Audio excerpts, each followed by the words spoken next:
Hello everybody and welcome to a really special episode 36 of In My Mug. I have not one guest, but two guests. I have one guest who is part of the family of the coffee that we're going to drink, which I think is really cool. And we have a TV superstar.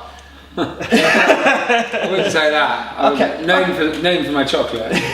And a chocolate superstar, which is far more important.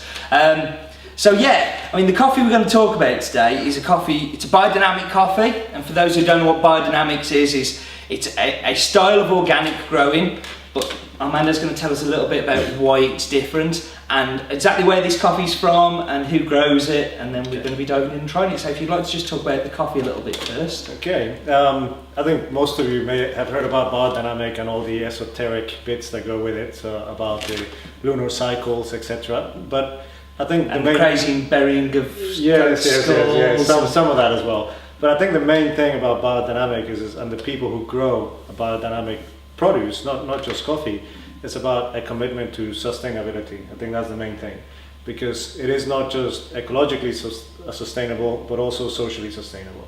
And I think that's one of the main differences as a product that makes it different from most things that are out there. The coffee comes from the state of Bahia in the Chapada Diamantina. This is in the northeast of Brazil.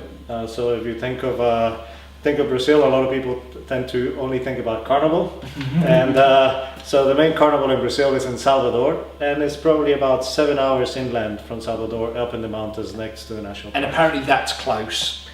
And in Brazil, yes, 7 hours is not very far. So, I mean, we've had biodynamic coffees on these In My Mugs before, and I've talked about the kind of hooky kooky burying of skulls and following the lunar cycles, and I just think, what a load of rubbish. Yeah. But what I really like is that the farm has a holistic approach to everything. So not just the growing of the product, but the people that work there, the animals that live there, kind of everything. And it's kind of like a nice idea to have that holistic approach to getting the product out there. I think if I just add one thing to that is that biodynamic farms tend to be an enclosed environment. So the whole idea is that you limit the number of inputs that come from outside, and that's what makes it a sustainable. There's no, you can be an organic farm and bring all your inputs from outside the farm and still be certified organic. And biodynamic farms is all about sustainability in an enclosed environment. So, okay. So what we're going to do, Willie, thank you for inviting us down. The reason that we're here at Willie's today is that Willie met Armando at one of the food shows, got talking about the coffee, and we kind of said, as we get talking, it is the best coffee. I bought some and he said I'll come down to the factory. I thought great, and I drink it every morning. I mean, it's beautiful coffee. Well, we've just roasted some in your roaster, and we're going to show some clips now on the video where you'll be able to see roasting in your cocoa roaster, which has been challenging. Well, it's been great. It's been great to meet a couple of people who are super passionate about what they do too, really. So for people who don't, we've got quite a big viewership in the US who may not have seen your TV program and may not know your story. So could you just tell me a little bit about your story, who you are, how you came to be and what you're doing and that kind of thing? Yeah, I'm Willie Harcourt-Cooze. I'm a cocoa farmer from Venezuela. I went to Venezuela in 1993, fell in love with it. I fell in love with its people, the country, and started farming cocoa and making 100% bars, selling them on the local market with great success. My passionate dream was to finally make chocolate, and I came back, and it took me many years. Came back to Great Britain in I suppose in the early 2000s, and a year and a half ago I managed to put together a menagerie of old-fashioned machines and make my chocolate. I started with my 100%, and I now make 70% and 72%.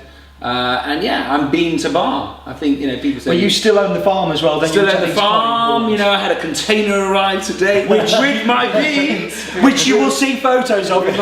We unloaded. I'll hasten to add. We unloaded. He watched and stood. Oh yeah, you're doing a good job there, boys. Yeah. You can get some coffee in a minute. I didn't want to spoil the teamwork that was going on. I didn't quite know how to get in. These guys came. Perfect timing. Perfect timing. It was great. It was great. It really was. It's going to be. It's one of my most memorables. But the most important thing is when you fling open those doors of those containers, you know, and the cocoa's good, you know, it survived the transit, you know, because there was a little bit of sweat going on there, you know, it's a big sigh of relief. It's a lot of money, one of those containers, you know. We had make something and break, similar, didn't we? Make and break. And we had something similar with your coffee coming when that container was open and it was finally here from 7 or 8 months of planning to get it here. It was just like, Darling, it's your baby. She's arrived. He's arrived. It's great. Yeah, good. So the cocoa that's arrived today is really exciting as well. It's from your farm as well. It's from my farm. It's from another single estate called Trinchera, and of course Rio Caribe from San Jose. You know. And I do think I may have ate around about 3 or 4 kilos of it today. You've been lucky because you've tasted. We had some other beans arrive recently. You've tasted 6 or 7 different beans with very different flavour profiles. Incredibly,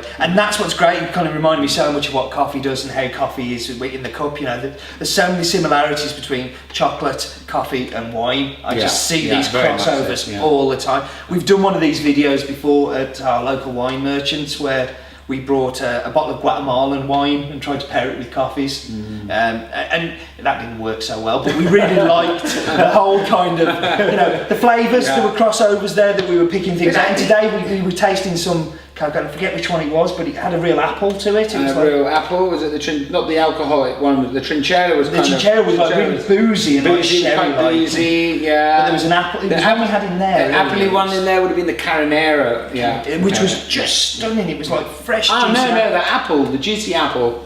It was the Peruvian, you know. It was the Peruvian. That's the one. Yeah. So it's been really cool just to like learn a little bit more about it, but also great fun playing with the roasters and things. So should we try the coffee, because we do talk about the coffees on here sometimes. So this is the Cafe Ita from relationship with the farm. Is his wife's? So it's a group of family friends, and it is part of a co-op. Beautiful. This is a single estate, comes from Fazenda Floresta, but the co-op is 23 farms in the co-op, all of them biodynamic, and all of them producing the same level quality coffee.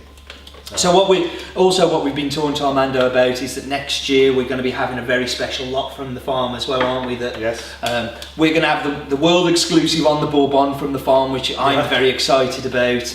You know, the quality of this coffee is kind of pretty obvious that it's well processed, well looked after coffee. I mean, for me in the profile, you get a lot of sweetness on the front end. You get like a chocolate, funny enough, like a milk chocolate though. Like, maybe because it was done on the chocolate roaster, this particular one.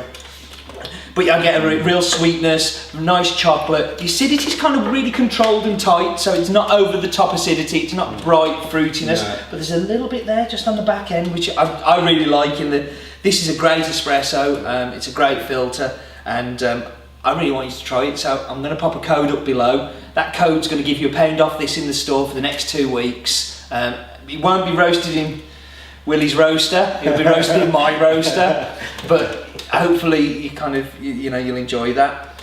Also a little bit of a plug for Willie's website that went live a month ago. www.williescacao.com, coming up below. I want you to go and have a look at that, because I mean we've been tasting some of the chocolate today and it's phenomenal, and you know, kind of cocoa and chocolate and coffee together. What a cool mix! It's been a great passionate afternoon, hasn't it? It has. It's been really good fun. We've got 2 growers, a roaster.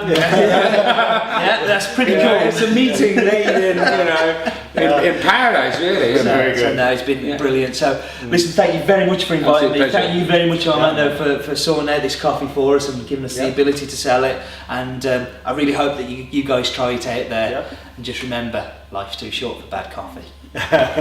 Exactly. And bad chocolate. And bad chocolate. Yeah. All right.